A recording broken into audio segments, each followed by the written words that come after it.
Al tempo di Covid dirigere l'orchestra, soprattutto un'orchestra all'interno di un progetto di lirica, per cui un progetto che ci costringe in una buca d'orchestra, che ci obbliga a distanze di legge, distanze che fanno perdere minimamente i legami, il collante.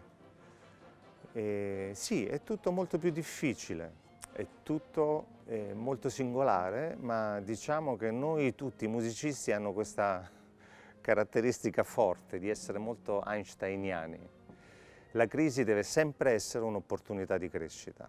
Se non è un'opportunità di crescita, la crisi non serve a niente e se noi non abbiamo la soluzione facciamo parte del problema.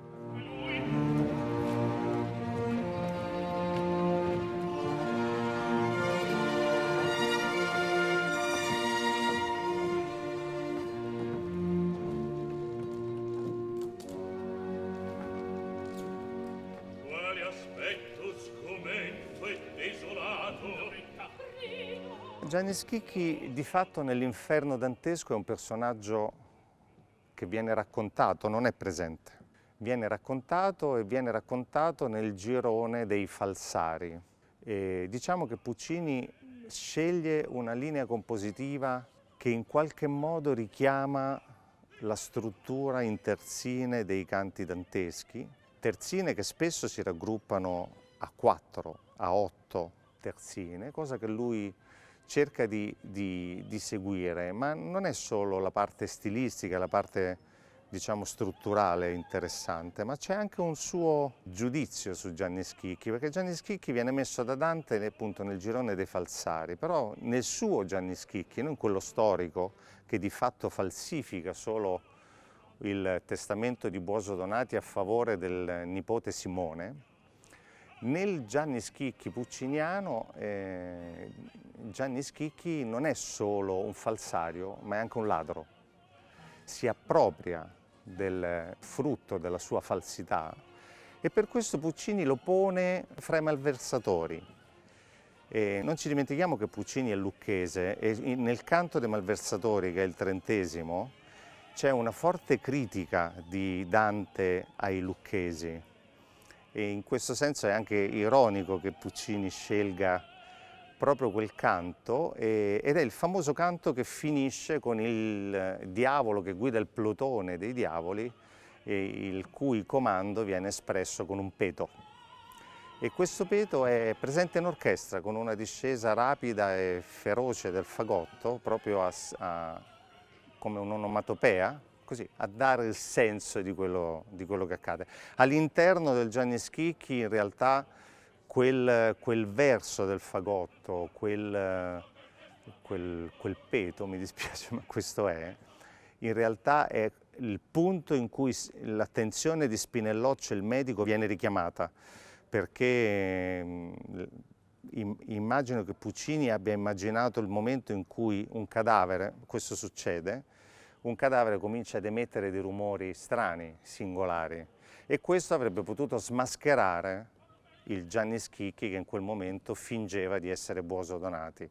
C'è il momento in cui Spinelloccio a quel punto dice ci vediamo stasera, cerca di avvicinarsi, gli viene impedito, per cui quel fagotto non ha solo un significato simbolico di revisione pucciniana della visione dantesca, ma ha anche una sua importanza drammaturgica forte perché mette in allarme appunto il medico che capisce che c'è qualcosa che non va ed è il motivo per cui il notaio viene convocato immediatamente e non si aspetta più la sera che torni Spinelloccio.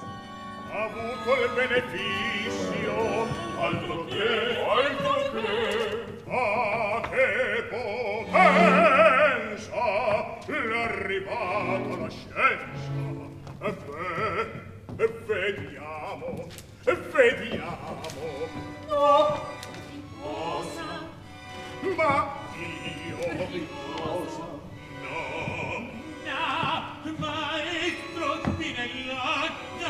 come servoso, Ho tanta voglia di riposare.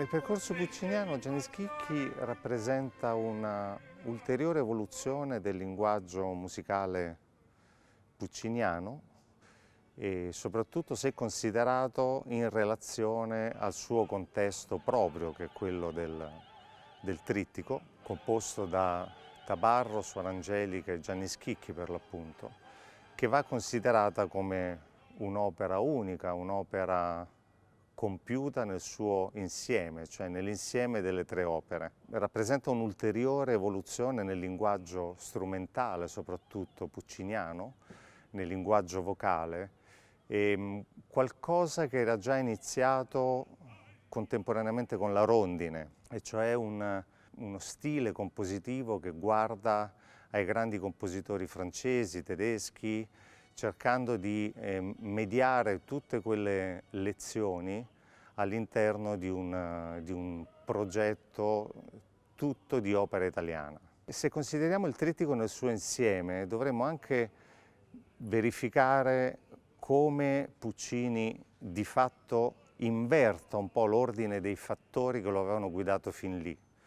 Normalmente le opere di Puccini iniziano giocose, diventano melanconiche e terminano in maniera drammatica. Questa volta il percorso è inverso e non è un caso secondo me che il percorso sia inverso, e cioè si parta dal dramma, si passi da una profonda malinconia per arrivare a un giocoso Schicchi. In realtà di drammatico, di malinconico e di giocoso c'è molto poco, sono tre considerazioni profonde sulla morte che Puccini esegue sfruttando delle tensioni che gli derivano dal teatro di prosa europeo. A me piace pensare a Puccini e con questa sua ambizione di essere un cittadino del suo tempo, un cittadino internazionale del suo tempo, mi piace pensare a Puccini come il primo cittadino europeo per antonomasia. Colui che riesce a fare sintesi delle tensioni artistiche che gli derivano dal patrimonio culturale europeo, riesce a farle proprie e a sintetizzarle in un processo compositivo dell'opera italiana che di fatto, non dico che ne chiude la parabola, però sicuramente mette un punto ad una storia ormai trisecolare, aprendo enormi e nuove prospettive sul futuro. Per questa bizzarria m'han cacciato all'inferno. E così sia, ma con licenza del gran padre Dante, se questa sera vi siete divertiti, concedetemi voi l'attenuante.